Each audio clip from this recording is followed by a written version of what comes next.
Greetings to the dominant life form, at least currently, of this pathetic world that I am about to destroy.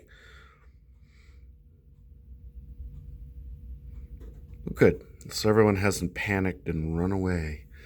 So my day has been preoccupied with this thing. I almost have this saber mastered. Almost. I just have to lock down the process of creating profiles. I've been working at it, but I'm still not quite there yet. But this, I love the saber. I will buy more, but I have to wait for either a Black Friday sale or to find something used or what have you. I want to get the D3. The D2 is fine. It's a little glitchy in places, but I'm enjoying it. But I'm not here for that. I'm actually here to fulfill a promise, and that promise is to compare the 12-watt LED of a How am I gonna do this? I don't even know what I'm doing. I'm not prepared. Dang it! I'm a fool. An absolute fool, always doing stupid things. And having sabers all the way. Alright, so I'm comparing this to the, there we go. To the, the LED of a, Gen 3. So, let's get down to it, shall we? Shall we? Yes, I believe we shall. Alright, so. Saberforge Viridian. Saberforge Viridian. Ironic. Why won't you stay? You will stay. Good.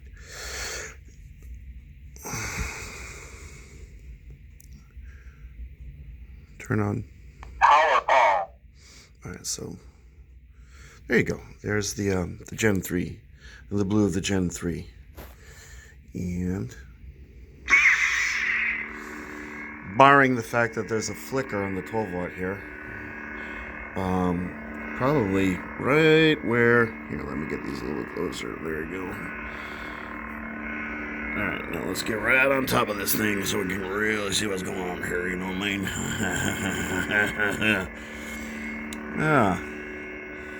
Now, let's pan out. You know what I'm going to do? I'm going to do you a solid. This is what I'm going to do for you. This is what I'm going to do.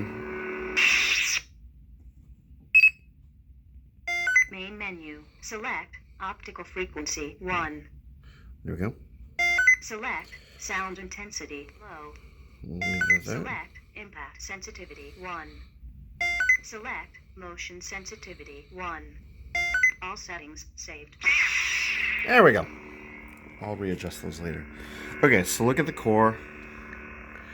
From my perspective, where I stand on the other side of the camera, the blue of the 12-watt is much more blue. It's bluer. It's more bluish. Has more bluetivity. So much more solid blue. Obviously, this is the dark. The Gen 3 is supposed to be light blue anyway. It's not quite as bright, not quite as vibrant. They both have the same type of blade. They both have an Infinity V4, so the blade doesn't account for the differential. But that being said, if you look right here, this is the main point of contact here for this argument.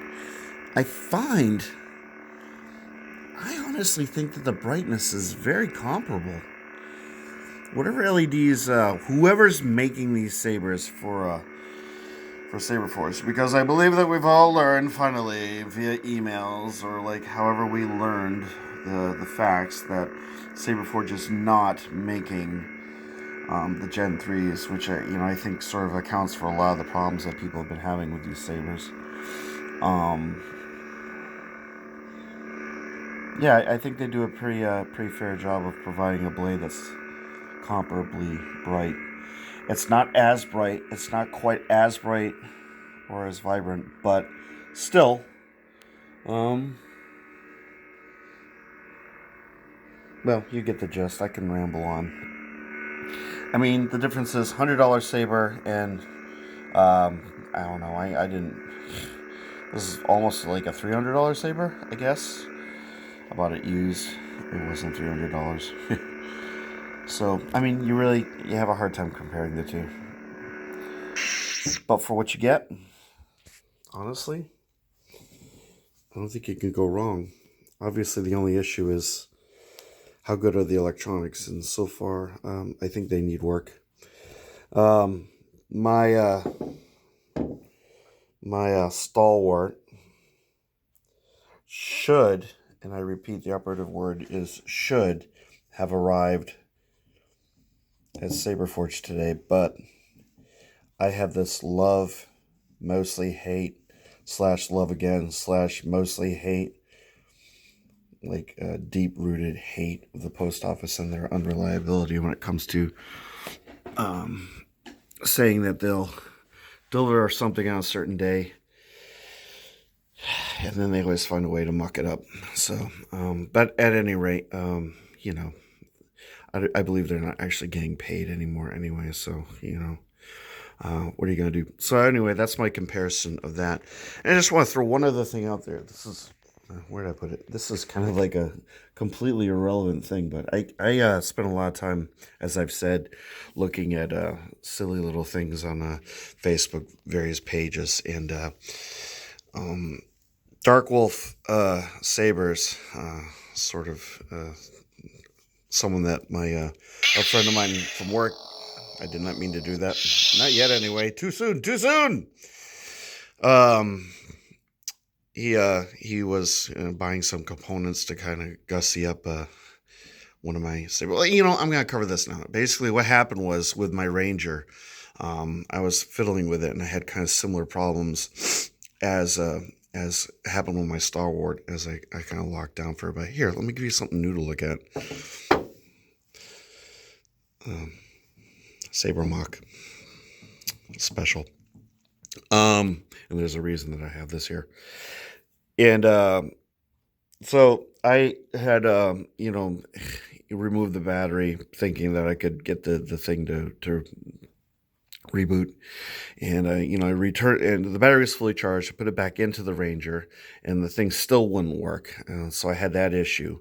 And then dumbass me thought maybe I have the battery in backwards.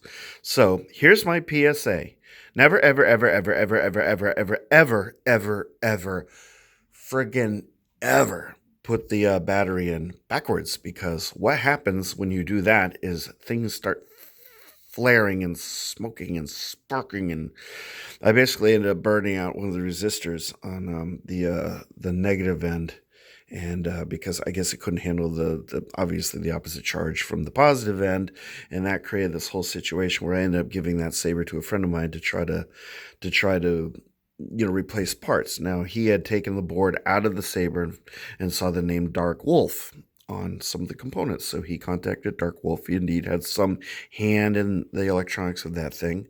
And the guy was really great, very communicative. I mean, he seems to be awesome. And so he sent my friend the components. He is a bit of he does have some capability with electronics. He likes doing projects. So he swapped out said parts. But even though everything componentially is should be working 100% on that saber, it still will not work. So this falls under the same category as my Stalwart. I think that is just a batch of bad boards or bad switches or some kind of component that's like out of everyone's control. Is just there's something going on there. So as I've said in previous videos, I'm hoping to get something of an answer regarding that, or maybe I won't, and maybe we'll just have to go about our lives in a haze of mystery. But regardless, the way my mind works is like one thing leads to another. Yeah, everything's connected. It's the aspect of having like Time Lord DNA or something like that. Basically, I started following Dark Wolf Sabers on Facebook, and he keeps, for some reason, he keeps taking Kyogens, or whatever the equivalent of a Kyogen. At this point, if there's someone out there that doesn't know what a Kyogen is, it's basically a saber very similar to this, single LED, Chinese-made, mass-produced saber that about a dozen different companies sell. You can buy them on the Amazon website, whatever. And Dark Wolf Sabers, it seems like he's practicing his anodization and weathering and various customization skills on these sabers. And he keeps posting pictures of all the things that he's working on. And he's always talking about things baking and thank you for letting us know. That was rude. Very, very rude. Anyway, where was I? Oh, yes, I was talking a million miles an hour. So it's kind of been making me want a Kyogen, little mini saber.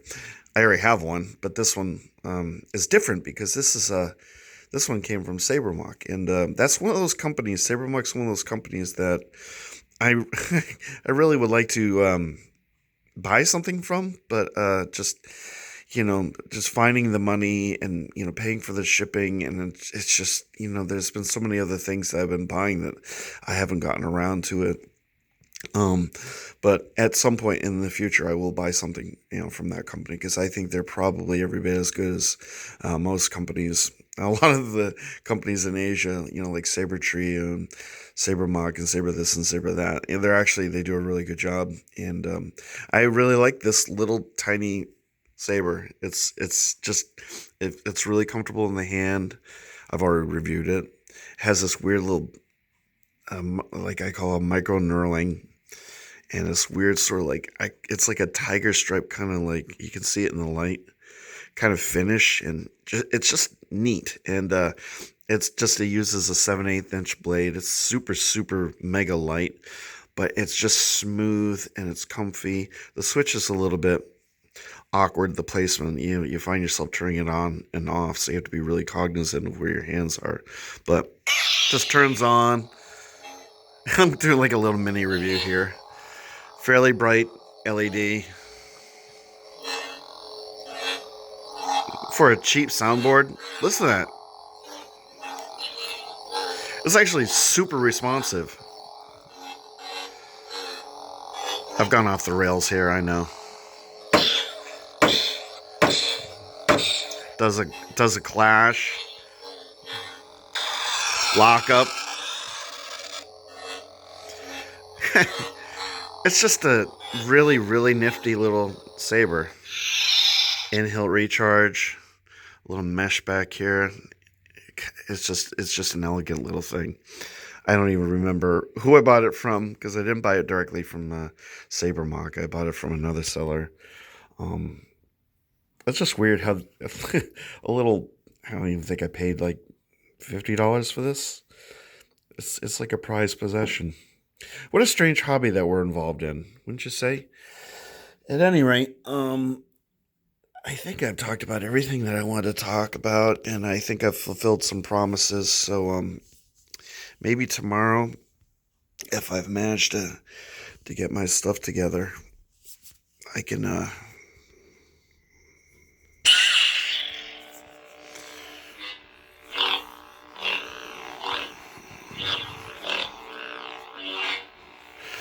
I'll review this. Wouldn't that be lovely? At any rate, look at all the glorious sabers. Isn't that wonderful? Where was I at the beginning of the video? Oh yes, puny humans. Oh wait a minute, I just reverted to it. That's a different voice. Which voice was I doing? It was more of a Decepticon-y kind of voice, I believe. That's a different voice too. When you're crazy and you can do all kinds of different voices.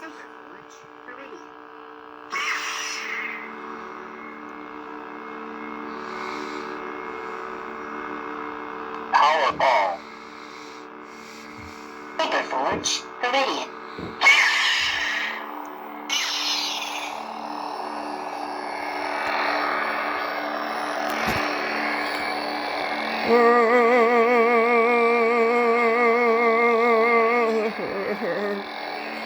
Anyway, I hope everyone liked this video. It was a bit of a menagerie, but I don't know. I was in the menagerie kind of mood. I hope everyone has a wonderful evening, and I'll come at you with another video soon enough.